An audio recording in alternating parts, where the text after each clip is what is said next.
বাংলাতেও মুক্তি পাচ্ছে পুষ্পা 2।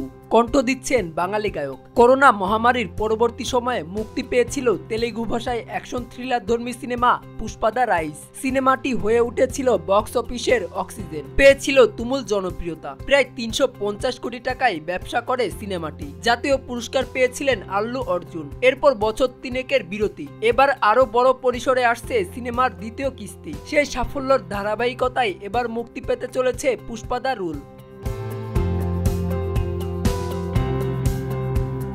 কারণ তামিল, তেলেগু, মালায়ালাম, কান্নড়, হিন্দি ছাড়াও বাংলাতে মুক্তি পাবে পুষ্পা 2। বাংলায় কণ্ঠ দেবেন জনপ্রিয় গায়ক তিমির বিশ্বাস। এই ছবির বাংলা ভার্সনে কোনো একটি গানও গাইবেন বাংলার গায়ক তিমির। ভারতীয় গণমাধ্যম আনন্দবাজার অনলাইনকে গায়ক জানান, সবটাই খুব প্রাথমিক পর্যায়ে রয়েছে, এখন এই সবটা খোলাসা করতে রাজি নন।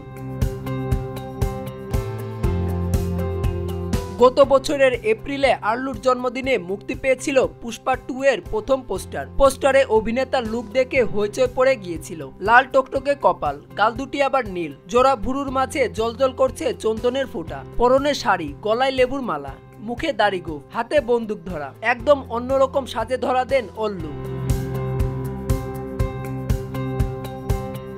এরপর চলতি বছরের 8 এপ্রিল মুক্তি পেয়েছে টিজার। সেখানেও দারুণ চমক দেখান অভিনেতা।